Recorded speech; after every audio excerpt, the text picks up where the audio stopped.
On the bill, Senator Reinert. Well, thank you, Madam President. I do want to make just a few comments. I've always thought it would be fun to be on the bonding committee. You get to travel the state and look at these important needed projects in every corner of our state. Sometimes I think some of the work we do here is a little bit intangible, but these projects are very tangible.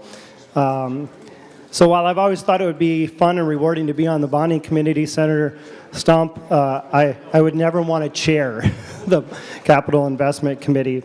I look at your $5.6 billion in requests and over 500 bills, and I think what a difficult task. With a $1.5 billion bill brought to the floor, you still had to say no to $4 billion in requests. Every one of those important and considered worthy in the community that submitted those requests. So, Senator Stumpf, I want to say thank you. I think it's a thankless task, and you did it with patience and grace. And I think your training at the St. Paul Seminary really showed. And I want to say thank you as well to your assistant Jerry, your committee administrator Logan. Anytime I or my assistant Jamie wanted to discuss the various projects coming from my corner of the state, their door was open, and they were gracious and ready to listen. And members, I looked through the bill, and there are a number of really critical projects for my community, my district, my corner of Minnesota, from our wastewater treatment plant to Glensheen Mansion, the Lake Superior Zoo that I've been working on for several years. Critical investment at UMD in a new chemical engineering building, partnering with NRRI to really, I think, move us into the next generation of natural resources in Minnesota, cleanup of the St. Louis River, the Duluth Airport runway that many in this chamber have heard about, and right next door, Center Box Bill, the Hermantown Wellness Center. Very important, diverse projects coming forward. I do want to take just a moment to talk about a project that unfortunately was missing from the bill, and that's the Duluth Steam Plant project. Those who were on the committee and toured got to see that project firsthand. And I just want to make sort of a pitch for it as we move forward, because members, I know what we do today is the start of the process and not the end. This Duluth Steam Plant project is nuts and bolts infrastructure. And it's a project whose timing is now. The current infrastructure is underneath what is probably the most signature street in the city of Duluth, Superior Street. If you've been to my community, you have been on Superior Street. And that street's going to be redone, and so the time to redo the infrastructure under the street is now as well. To not do that means either to do the project at a future date at a much increased cost, or potentially to not do it at all. So this really is a once-in-a-lifetime opportunity. It is good for the downtown business community. It's good for the Canal Park business community. Again, if you visited Duluth, you've been in both of those places. And what I think most don't know is it's also really good for Lake Superior. Currently, we draw nearly 20 million gallons of water out of the lake that gets used up in the steam plant process, and this project would leave that water in the lake annually moving forward. So good for those business, downtown and Canal Park business communities, good for Lake Superior. So just raise that so as we move forward, it is on everyone's radar. Again, the start of the process and not the end. But again, Senator Stumpf, I just wanted to say thank you. While I'm concerned about the steam plant project and will continue to work hard as we move forward to see that project included, I know you had a very difficult task, and it won't get easier going forward. You've brought us a very good bill for my community, for my Senate district, and I think for Minnesota, and I will be voting green today. Thank you, Madam President. Senator Bonoff. Thank you, Madam President. Senator Stumpf, I too thank you for the tremendous work that you and your staff put into this bonding bill. And as the Chair of Higher Education Workforce Development, I'm especially pleased that we have supported the University of Minnesota and Minnesota State Colleges and Universities with the amount of project resources as well as the HEAPR. And so I know that HEAPR is often not appreciated because you don't really see it, but it is the infrastructure that makes support that really makes all of our higher ed institutions work. And so I am very grateful. 22% of the bill went to our higher education institutions.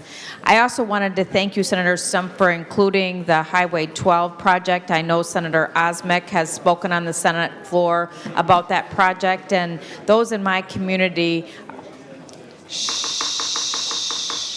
Senator Bonoff. Thank you, Madam President. Those in our community are deeply concerned about the number of fatalities that have occurred on Highway 12. And so this bill reflects our commitment to do something about that. And so I hope as we go forward in negotiations that no matter what, that we are able to keep that in the bonding bill. And then finally, just a small project that I want to thank the people of my community for their advocacy. The folks from the city of Plymouth have been here probably 20 times over the last 2 years advocating on behalf of the Plymouth Ice Center because they have had to educate all of us about its statewide significance, its regional importance, and they have never gotten any bonding support in the past, and so they were very grateful and pleased, and so I thank both the bonding committee for putting that in the bill and for their willingness to go and take a look at that project, but also thank the advocacy that the community put forward in making sure that everyone understood its importance. Senator Jensen. Thank you, Madam President. I do stand in favor of this capital investment bill, and I do also thank Senator Stumpf for his work and everyone in the committee that toured the state over the interim to come and look at all the projects across the state. What I'm most excited about is that we have some money in here for rural Minnesota. The wastewater infrastructure funding program that every single city that I go and talk to in my district and beyond is asking for and absolutely is afraid of what will happen if we do not pass these kinds of grant programs, because they will have to tax, through property tax, their people that live in the community to try to make sure that their water and their drinking water and their wastewater is up to par and that they can actually get those projects done.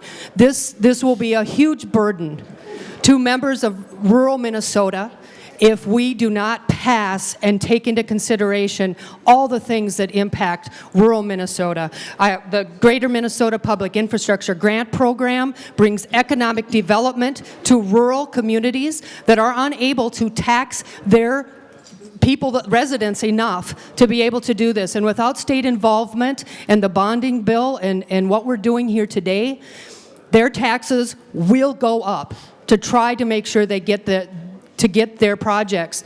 My community of Medford, which is a huge part of the community, but does not have the capability, they will be looking at a bonding referendum to get their fire hall done if we don't participate as a state in every one of these other projects that are out here. And when you look at the map, how it's strung across the state and how many communities will be helped and assisted, I'm going to be voting for this, and I'm going to be voting for it proudly as a member of the state, keeping that partnership that we have to have and must keep between our local communities and the state. Senator Eakin.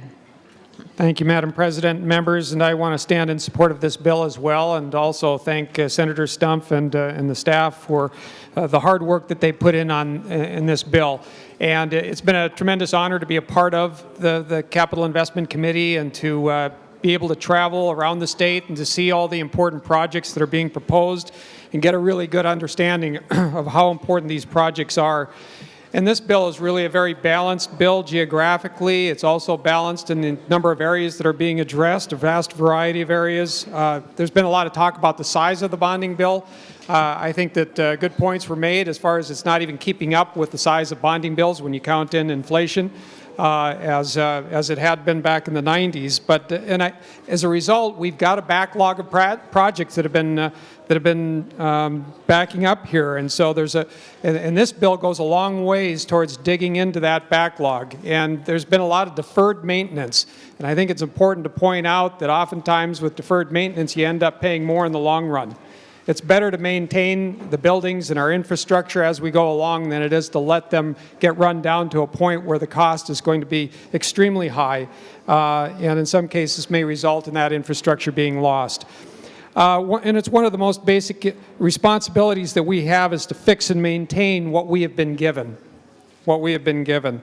And if we don't pay for it now, we're going to end up paying a lot more probably in the long run. So I like to use flood mitigation as an example of that, and I was happy with the $20 million that's provided for flood mitigation in here.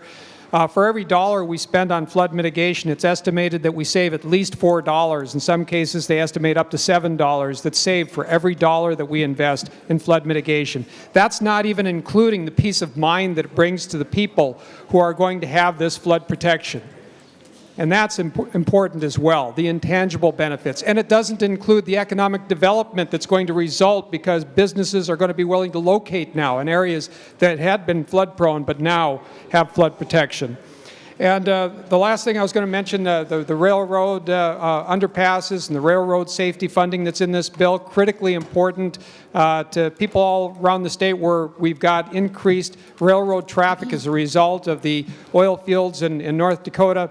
And the dangers that poses, especially with the at-grade railroad crossings. We just had a bad accident that occurred in Callaway, which is very close to my home, and some of you may have seen the footage of the tremendous explosion that occurred from a propane truck that was hit by one of the trains at one of these at-grade crossings.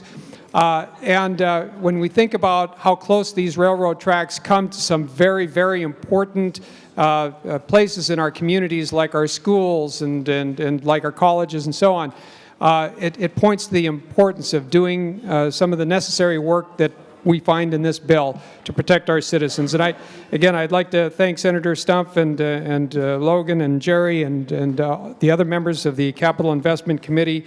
This bill really is an investment in our state's future prosperity.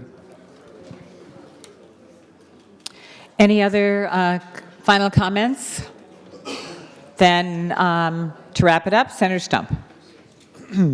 Thank you, Madam President. There for a while, I thought this was the retirement speech, but thank you very much, members, for the kind compliments. And we did work hard, I admit that. And I want to thank Senator Sen John, the lead member on the Republican side, faithfully at every stop and every meeting that we had, and other members as well on the Republican side. This is an interesting institution. The one thing that 30 some years ago when I first got here, I had absolutely no concept of what it would be like. And over a period of years, and obviously I must have been a slow learner, but you kind of catch on to how things operate, and that it really the most important thing that we have is really the trust and relationship that we have with other people.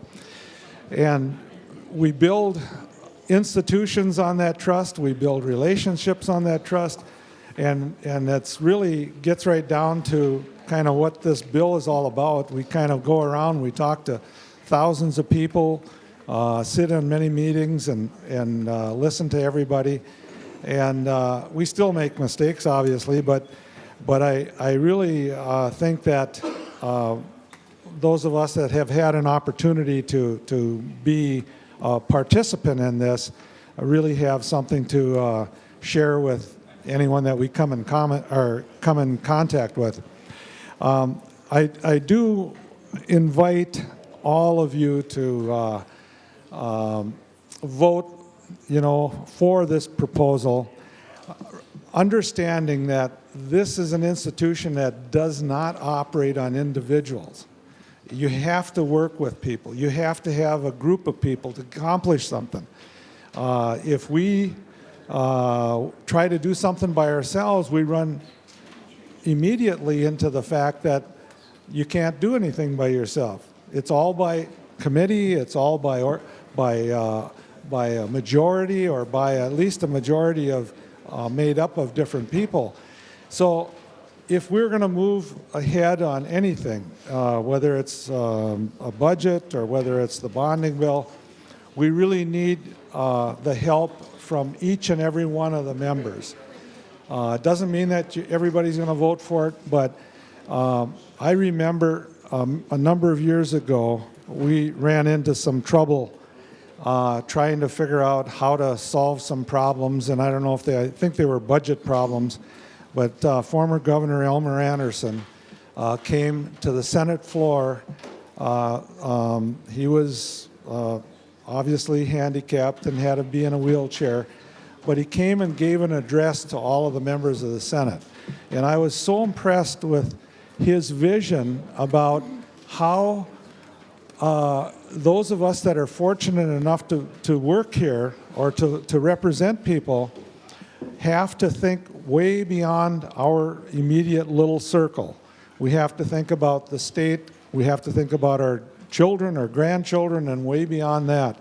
And it was that talk that really brought all of us together, and we worked through the problems and we got some solutions. And I think that's that kind of a situation where we're at today too, where we have, we really need to have everybody participating, everybody sharing their thoughts and their ideas and fears as well as dreams.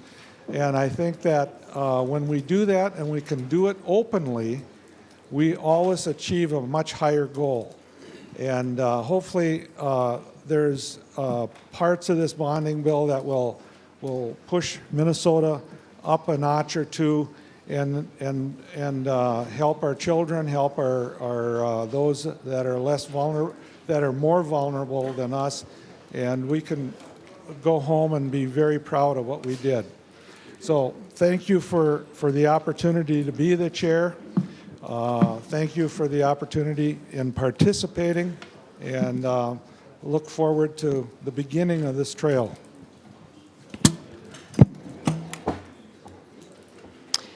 Seeing no further discussion, the secretary will give, oh, we did already. Secretary will take the roll.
All members having voted, the Secretary will close the roll. There being 40 ayes and 26 nays, the bill fails to pass.